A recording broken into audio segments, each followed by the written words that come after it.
প্রশ্ন বলছে একজন দোকানদার 7.5% ক্ষতিতে একটি দ্রব্য বিক্রয় করলেন যদি দ্রব্যটির ক্রয়মূল্য 10% কম হতো এবং বিক্রয় মূল্য 31 টাকা বেশি হতো।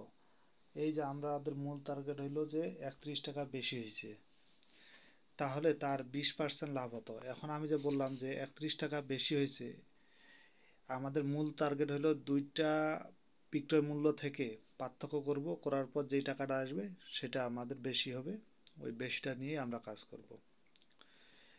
এখন দ্রব্যটি যখন আমাদের বলছে যে ক্রয় মূল্য কত, এই যে শেষে আমাদের চাইছে ক্রয় মূল্য কত, তার জন্য আমাদের প্রথম কাজ হচ্ছে ধরে নিব যে দ্রব্যটির ক্রয় মূল্য কয় টাকা, 100 টাকা। এখন প্রশ্নে বলছে দেখেন যে 7.5% ক্ষতিতে, তাহলে 7.5% ক্ষতি, বা এটাকে আমরা যদি সাধারণ ভগ্নাংশে পরিণত করে নিই, 7 × 14 = 15, 15/2% ক্ষতিতে। ক্ষতিতে আমরা কি বের করব, বলছিলাম যে আমাদের মূল টার্গেট বিক্রয় মূল্য বের করা, তাহলে বিক্রয় মূল্য, তাহলে যখন পার্সেন্ট আসবে তখন আমরা ওইটা সবসময় হিসাব করব 100-র উপর। তাহলে ক্রয় মূল্য হচ্ছে যদি 100 টাকা হয়, এখান থেকে আমরা ক্ষতিটা বাদ দিলাম, দেওয়ার পর তাহলে আমরা বিক্রয় মূল্য কীভাবে বের করলাম, লসাগু হচ্ছে 2, লসাগু করলে এখানে 200, আর এখানে 15 যা আছে বিয়োগ করার পর 185/2 টাকা। এখন প্রশ্নে আবার বলছে যদি ক্রয় মূল্য 10% কম হতো। এখন ক্রয় মূল্য 10% কম হলে তাহলে কয় টাকা হচ্ছে, 100 টাকা থেকে 10 টাকা বাদ দেন, তাহলে 90 টাকা।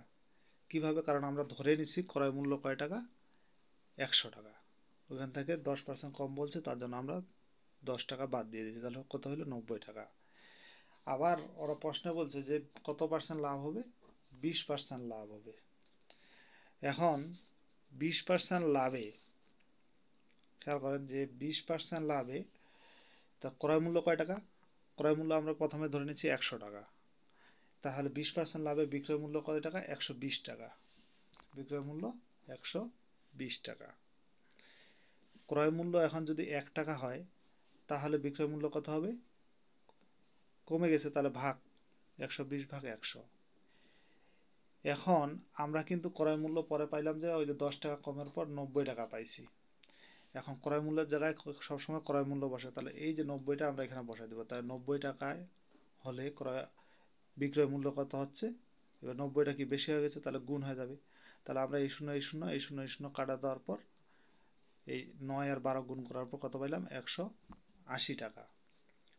আমাদের মূল উদ্দেশ্য কি ছিল, বলছিলাম যে দুইটা বিক্রয় মূল্য, এই যে একটা বিক্রয় মূল্য আর নতুন করে পাইলাম এই যে আরেকটা বিক্রয় মূল্য যেটা 108 টাকা, এই দুটার পার্থক্য করব। এই দুটার পার্থক্য করলে কয় টাকা এখানে বলছে, এই যে বেশি হবে, আমাদেরও একটা বেশি আসবে, আমরা এখন সেটা করব।